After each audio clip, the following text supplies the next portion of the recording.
काम नहीं है, बोलो जितना बोलना है, कुछ नहीं होगा। अग्निवीर होगा, अग्निवीर होगा। क्यों? क्योंकि अदानी चाहता है, इसलिए अग्निवीर होगा। आप चिल्लाते हो और कुछ नहीं करते। तुम लोग सोए हुए लोग हो। मैं खुल के तुम्हारे सामने बोल रहा हूं। जो बब्बर शेर है, जो इस देश को चलाता है, जो इस देश को आगे ले जाता है, वो सो गया है, डर गया है। ये आपका, ये लो, देखो, अच्छी तरह देखो, अच्छी तरह देखो इसको। ये है तुम्हारी भागीदारी। आप अगर नहीं जगोगे, अगर आप अपना हक नहीं लोगे, भूखे मर जाओगे। ये मीडिया वाले कुछ भी कर ले, कोई भी कुछ कर ले, इस तूफान को नहीं रोका जा सकता। देश में बीजेपी और आरएसएस नफरत और हिंसा फैला रही है। एक धर्म को दूसरे धर्म से लड़ाती है, एक जात को दूसरी जात से लड़ाती है, और हिंसा देश में फैलाती है। 4000 किलोमीटर में मैंने हजारों युवाओं से, किसानों से, छोटे व्यापारियों से बात की। 7 घंटे हम चलते थे, 15 मिनट शाम को ऐसा भाषण होता था, और लोगों ने मुझे सिर्फ 2-3 बात बोली। सबसे पहले, हर प्रदेश में बेरोजगारी, बेरोजगारी, बेरोजगारी, बेरोजगारी। जहां भी आप देखो बेरोजगारी दिखेगी। युवाओं से बात करो, कहते राहुल जी 5-6 लाख रुपए, 10 लाख रुपए हमने प्राइवेट यूनिवर्सिटी और कॉलेजेस को दिया है। हमने सोचा था, ये झंडा हटाइए, हमने सोचा था कि ये जो हमने 5-6 लाख रुपए प्राइवेट कॉलेज और यूनिवर्सिटी में डाला, इससे हमें एक डिग्री मिलेगी और डिग्री से हमें रोजगार मिलेगा। हमने रोजगार पाने के लिए ये शिक्षा ली है। ये कॉलेज की degree, medical degree, legal degree, ये हमने ऐसे नहीं ली, हमने ये रोजगार पाने के लिए ली है। और 5-6 लाख, 10 लाख खर्च करने के बाद हमें पता लगता है कि प्राइवेट कॉलेज और यूनिवर्सिटी वालों ने हमारा पैसा ले लिया, एक कागज हमें पकड़ा दिया, और हिंदुस्तान में उस कागज का कोई मतलब ही नहीं है, क्योंकि उस कागज से हमें रोजगार तो नहीं मिलता। दूसरों ने कहा राहुल जी हम पढ़ते हैं और फिर एग्जाम के दिन पेपर लीक हो जाते हैं और युवाओं के मोबाइल फोन पे हमें दिखते हैं, मोबाइल पे हमें दिखते हैं। मतलब हमने 6-7 लाख रुपए डाले, हमने मेहनत की, और किसी चोर ने पेपर चुरा के 100% मार्क ले लिए। अब जब ये मेरे पास आते थे, नहीं सुनो, जब भी मेरे पास ये आते थे, युवा आते थे, कन्याकुमारी से लेकर कश्मीर, हर प्रदेश में मैं उनसे पूछता था, भैया एक बात बताओ, पूछना नहीं चाहिए मगर मैं पूछता था, भैया मुझे बात बताओ तुम्हारी जात क्या है? और 90% लोग, कोई मुझे कहे मैं पिछड़ा हूं, कोई मुझे कहे मैं दलित हूं, कोई मैं कुछ कहे मैं आदिवासी हूं। और जब जनरल कास्ट वाला मेरे पास आता था, मैं पूछता था भैया तुम्हारे माता पिता अमीर है या गरीब? वो कहता था गरीब है। तो फिर मैंने पता लगाया, मैंने कहा यहां पे यात्रा में मुझे पिछड़े लोग, दलित लोग, आदिवासी, गरीब, जनरल कास्ट के लोग मिल रहे हैं। मैंने पता लगाया कि भैया ये देश में है कितने? ये देश में 10%, 20%, 30%, 40%, 50%, ये है कितने? सड़क पे तो मुझे यही दिख रहे हैं। और कोई दिख नहीं रहा। पता लगाया, सरकार कहती है हमें नहीं मालूम। मैंने कहा आपको कैसे नहीं मालूम? सरकार कहती है हमें नहीं मालूम। मैंने पूछा पिछड़े कितने हैं हिंदुस्तान में? हमें नहीं मालूम। दलित कितने हैं हिंदुस्तान में? हमें नहीं मालूम। आदिवासी कितने हैं? हमें नहीं मालूम। जनरल कास्ट के गरीब कितने हैं? हमें नहीं मालूम। मैं आपसे पूछना चाहता हूं, देश में पिछड़े वर्ग के लोग कितने हैं? बताओ, बताओ कितने हैं? 50%। आपका नाम क्या है? पूरा नाम? गोविंद सिंह जाटव जी। पिछड़ी जात के 50% आपने कहा, ठीक है। दलित कितने? 15%। आदिवासी कितने? 8%। 50, 15 और 8 कितना हुआ? 73%। 73% आबादी, 73% आबादी दलित, आदिवासी, पिछड़े। अब यहां मैं भीड़ में पूछना चाहता हूं, यहां पे पिछड़े लोग कितने? हाथ उठा के दिखाओ। ये देखो 50%। दलित कितने? हाथ उठा के दिखाओ। आदिवासी यहां कम है, ठीक है। अब मैं आपसे पूछना चाहता हूं, यहां पे मुझे भीड़ में पिछड़े और दलित तकरीबन 50-60% दिख रहे हैं, ठीक है। अब मैं आपसे पूछना चाहता हूं, हिंदुस्तान की सबसे बड़ी कंपनियों में मैंने मालिकों की लिस्ट निकाली है।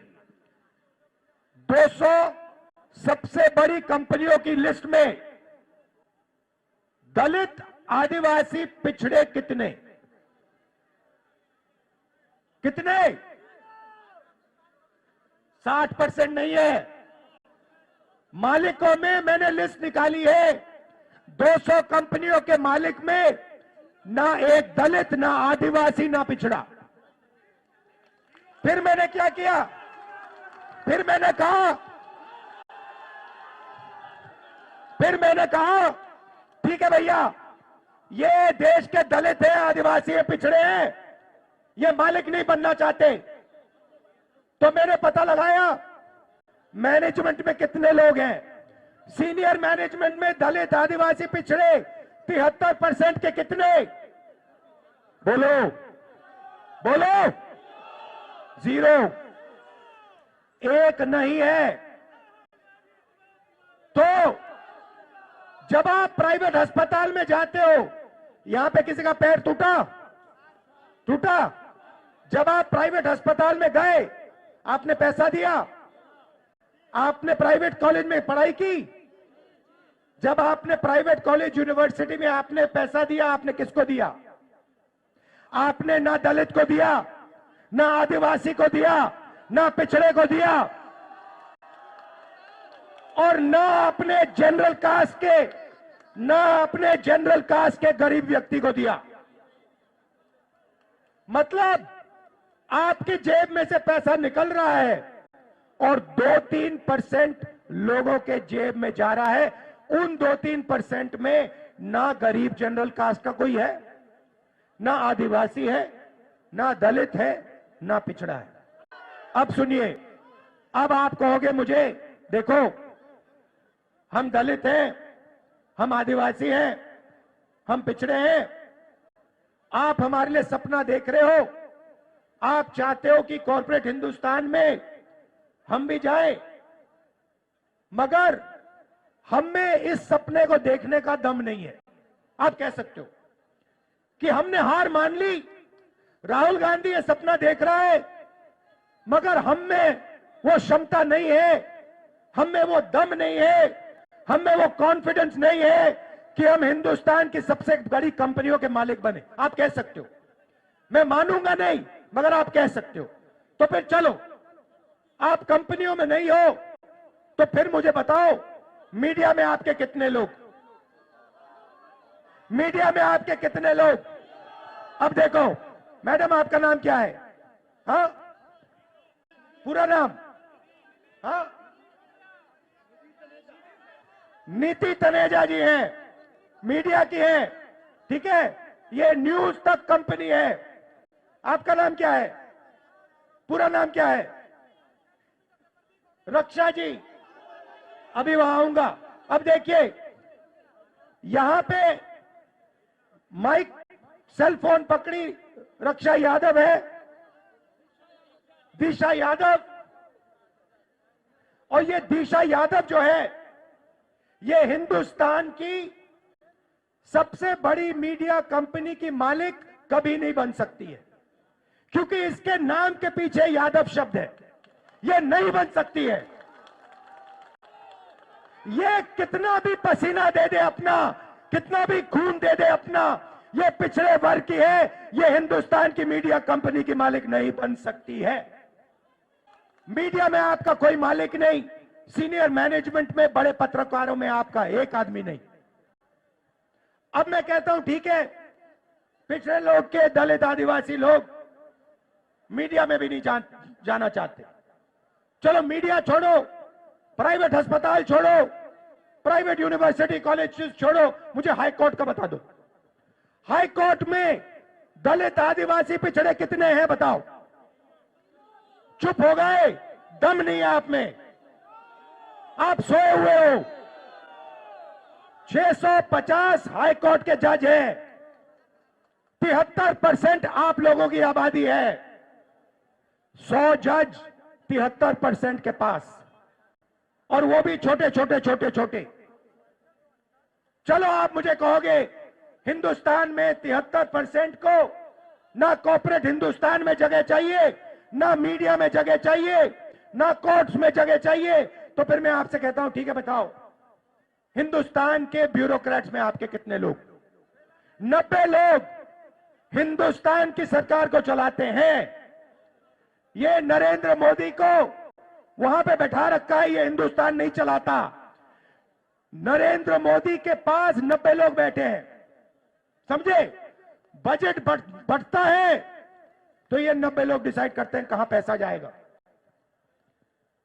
आपके प्रधानमंत्री को इन चीजों के बारे में समझ नहीं है। उनको नहीं मालूम कि बजट कैसे बनता है, पैसा कहां कैसे जाता है। उनको भाषण देना जानते, वो भाषण देना जानते हैं, वो नफरत फैलाना जानते हैं, भाषण देना चाहते हैं, इसलिए उनको वहां बैठाया गया है। बैठाया किसने? अदानी ने, अंबानी ने, इन लोगों ने, ठीक है। अब सुनिए, 90 लोगों में से आपके बजट का एक रुपया ये 90 लोग बांटते हैं। डिफेंस में कितना जाएगा? अग्निवीर योजना होगी या नहीं होगी?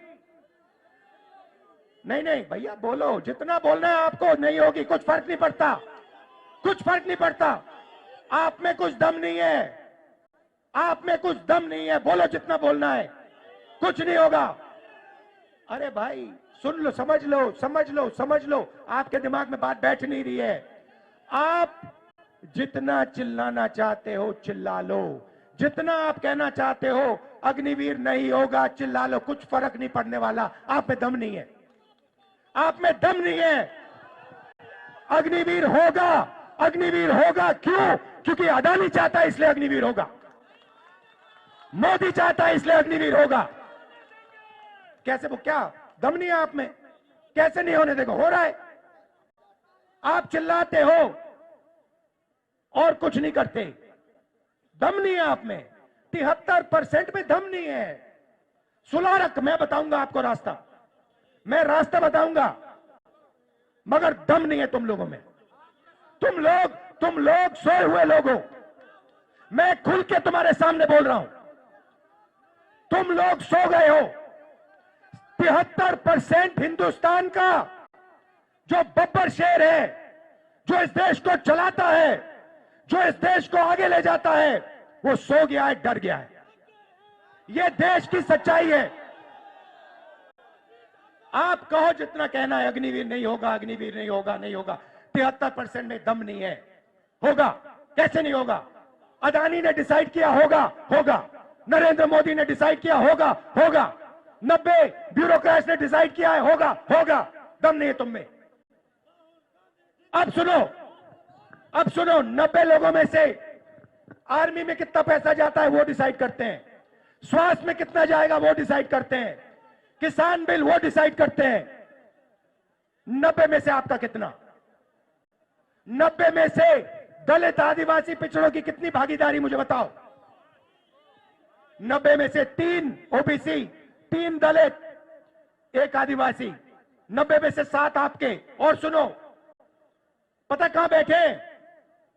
बड़ी बड़ी मिनिस्ट्री में नहीं बैठे, डिफेंस मिनिस्ट्री में नहीं बैठे, फाइनेंस मिनिस्ट्री में नहीं बैठे। कहां बैठे? छोटे से कमरे में बैठे हैं पीछे।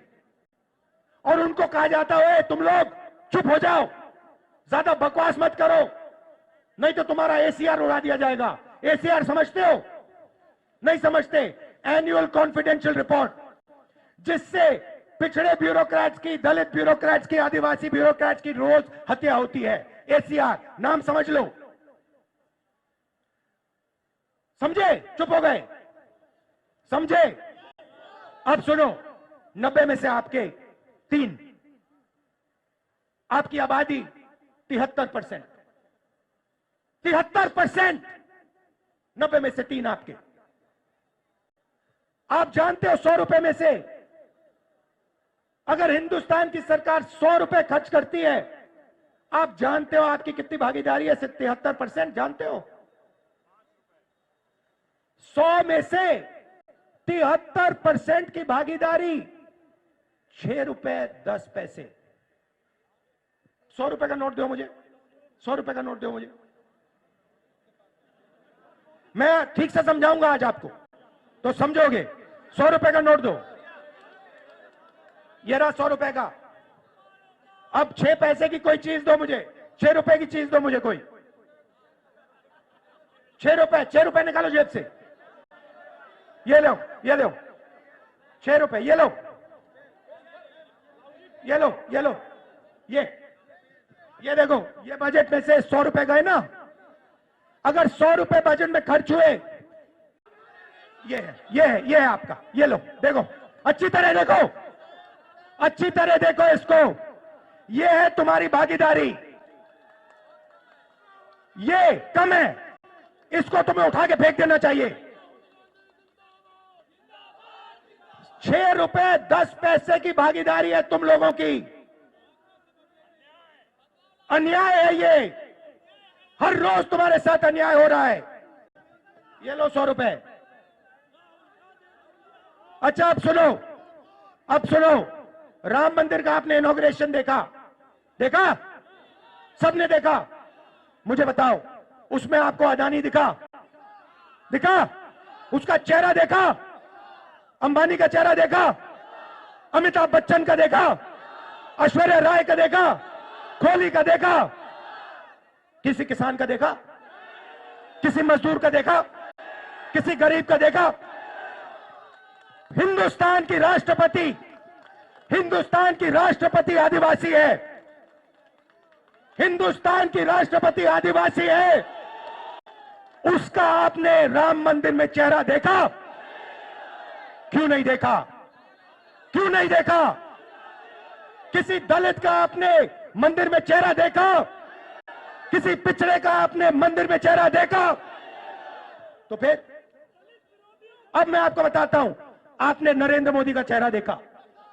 आप कहोगे नरेंद्र मोदी पिछड़े वर्ग का आदमी है, और मैं आपको बताता हूं, नरेंद्र मोदी जब पैदा हुए गुजरात में वो जनरल कास्ट के आदमी थे। गुजरात में 2000 में उनकी जात, घाची जात को ओबीसी में डाला गया था। नरेंद्र मोदी ओबीसी नहीं है, नरेंद्र मोदी जनरल कास्ट के हैं। और नरेंद्र मोदी जनरल कास्ट के गरीब लोगों की भी देखभाल नहीं करते। तो यह मैं आपसे कहना चाहता था। मैं आपसे सिर्फ यह कह रहा हूं, आप अगर नहीं जगोगे, अगर आप अपना हक नहीं लोगे, भूखे मर जाओगे। आपके जो बच्चे हैं ना, मैंने देखा वाराणसी में, रात को मैंने देखा शराब पिए सड़क पे लेटे हुए थे, शराब पिए सड़क पे लेटे हुए थे, डिप्रेशन में है, जानते हैं कि भैया कुछ नहीं होने वाला यहां पे। अब सुनो, अब बात समझो। रास्ता आपने मुझसे पूछा, मैं आपको बताता हूं। सबसे पहले एक ही सवाल आपको अपने आप से पूछना है, ठीक है? सवाल क्या बताओ मुझे आज? जब आप सुबह उठोगे, चाहे आप किसान हो, मजदूर हो, बेरोजगार हो, आपको अपने आप से एक सवाल पूछना है, और इस बात को आप गहरी तरीके से समझिए, गहराई से समझिए। आपको सुबह उठ के कहना है, ये जो सोने की चिड़िया है, जिसको हम भारत माता कहते हैं, पूरी दुनिया में इसको सोने की चिड़िया कहा जाता है, इस सोने की चिड़िया में से मुझे आज कितना सोना मिला? बस यही सवाल है। आप सुबह उठो, आप किसान हो, आप कहो कि मैंने भारत माता के लिए आज अपना खून पसीना दिया, मेरी माता ने आज मुझे कितना पैसा दिया? यही सवाल है और कोई सवाल नहीं। आप बताइए, आप समझाता हूं आपको। सबसे पहला काम गिनती का काम है। सबसे पहले देश को बताना है दलित, पिछड़े, आदिवासी इस देश में कितने हैं। उसका तरीका जाति जनगणना है। अब उसके बाद मैं आपको रास्ता बता रहा हूं, मैं क्रांतिकारी बात कर रहा हूं स्टेज पे। ये आपको हिंदुस्तान के टेलीविजन पे नहीं दिखेगी, क्योंकि टेलीविजन अडानी का है। पहला कदम होगा जाति जनगणना। उसमें जनरल कास्ट के कितने गरीब हैं, बैकवर्ड कितने हैं, दलित कितने हैं, आदिवासी कितने हैं। उसके बाद जाति जनगणना के साथ इकोनॉमिक, आर्थिक सर्वे। उसके बाद पता लगेगा कि पिछड़ों के पास इस देश का इतना धन है, गरीब जनरल कास्ट के पास इस देश का इतना धन है, अमीर जनरल कास्ट के पास, अरबपतियों के पास इतना धन है, पिछड़ों के पास, दलितों के पास, आदिवासियों के पास इतना धन है। और जिस दिन वो ऐसे ऊपर लिख दिया जाएगा, उस दिन सारे के सारे बब्बर शेर जग जाएंगे। ये रास्ता है। अब जब मैंने जाति जनगणना की बात की, गिनती की बात की, नरेंद्र मोदी जी स्टेज पे जाते हैं, भाषण देते हैं, ऐसे कहते हैं, भाइयों और बहनों, भाइयों और बहनों, देश में सिर्फ दो जात हैं, एक गरीब है और एक अमीर है। देश में जात नहीं है। अरे भाई, अगर जात नहीं है तो तुम ओबीसी कैसे बन गए? जब जाति जनगणना का समय आया तो नरेंद्र मोदी ओबीसी शब्द को भूल गए। जब पैसे का सवाल आया तो नरेंद्र मोदी ओबीसी शब्द भूल गए, पिछड़ा शब्द भूल गए, कहते हैं दो ही जात है। नोटबंदी की, ये जो सब दुकानदार हैं, इनको बर्बाद कर दिया, किसानों को मार दिया, तब ओबीसी थे। जीएसटी लाए, पिछड़ों को मार दिया, तब ओबीसी थे। 14 लाख करोड़ रुपए उन्होंने अदानी जैसे लोगों का कर्जा माफ किया, तब ओबीसी थे। मैंने जाति जनगणना की बात की, सोने की चिड़िया की बात की, धन को बांटने की बात की, तो सिर्फ 2 जात हैं, नरेंद्र मोदी ओबीसी नहीं है।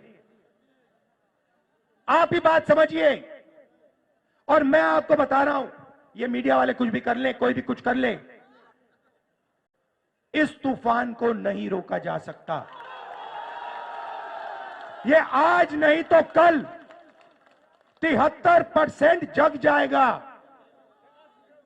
वो आस्ते आस्ते जगेगा। जब वो जगेगा, जब उसको सच्ची चोरी समझ आएगी, तब इस देश में क्रांति शुरू हो जाएगी, तूफान आ जाएगा। आखिरी बात आपसे कहना चाहता हूं।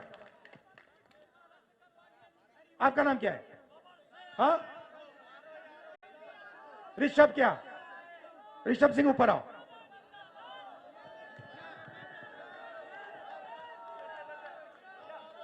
आओ, ऋषभ सिंह को ऊपर लाओ। अब मैं आपको हिंदुस्तान की राजनीति, ये पूरा का पूरा ड्रामा जो चल रहा है, 1 मिनट में समझाने जा रहा हूं। ये है ऋषभ सिंह, अच्छी तरह देखो इसको, ठीक है? अब मान लो मैं ऋषभ सिंह, हम सब ऋषभ सिंह का जेब काटने जाते हैं। मान लो ये तो सिक्योरिटी वाले हैं। मान लो यहां पे लोगों ने मन बना लिया इसकी जेब काटनी है। पहला काम क्या करेंगे? पहला काम कहेंगे, वो ऋषभ उधर देख, उधर देख, वो देख पाकिस्तान, उधर देख, ओए इधर देख, वो देख अमिताभ बच्चन, उधर देखो, वो देख ऐश्वर्या राय, ओए उधर देख, वो एक क्रिकेट। पहला काम ये है। फिर ऋषभ सिंह उधर देखेगा, उधर देखो, ये पीछे से बंदा आएगा, जेब काट लेगा, ठीक है? इसका नाम अदानी। वो जो ये कर रहा है उसका नाम मोदी। और तीसरा यहां पे एक बंदा खड़ा रहेगा, भैया मुझे एक डंडा देना जरा। हाँ ये दो, डंडा दो। और तीसरा यहां पे एक पीछे होगा, एक पीछे होगा, वो अदानी। एक मोदी कहेगा इधर उधर देखो। और ये तीसरा यहां पे डंडा लिए खड़ा होगा, ऐसे ऐसे ऐसे डंडा लिए खड़ा होगा। अगर किसी ने उल्टी सीधी बात की तो डंडा। Amit Shah, ED, CBI, income tax, police, ये सब। मैं काशी मंदिर गया, बात समझो आप। मैं काशी मंदिर गया, मैं शिव को मानता हूं। मैं काशी मंदिर गया, वहां पे पुलिस वालों ने क्या किया? वहां पे पुलिस वालों ने क्या किया? सारे मोबाइल फोन हटा दिए, सारे मोबाइल फोन हटा दिए। एक मोबाइल फोन अंदर नहीं आने दिया। क्यों? क्योंकि वो नहीं चाहते कि राहुल गांधी की शिव मंदिर के अंदर फोटो दिख जाए। उसके बाद वाराणसी में सारा का सारा सेलफोन का जो नेटवर्क है उसको डाउन कर दिया। लोग मतलब वीडियो ले रहे हैं, वो वीडियो ना फैलाएं। आप देख लेना, ये जो मैंने भाषण दिया ना, मीडिया में नहीं दिखेगा, दिख नहीं सकता। ये सोशल मीडिया में फैलाओ आप, सोशल मीडिया में दिखेगा, मीडिया में नहीं दिखा। अच्छा, सोशल मीडिया को भी वो अमेरिका से कंट्रोल कर रखा है। तो ये मैं आज आपसे कहने आया था, मेरा काम 73% को हिंदुस्तान की सोने की चिड़िया का धन दिलवाने का है। धन्यवाद। और धन्यवाद ऋषभ जी, नमस्कार, जय हिंद। भारत जोड़ो, जोर से भारत जोड़ो, भारत जोड़ो, भारत जोड़ो। नफरत के बाजार में मोहब्बत की दुकान खोलो।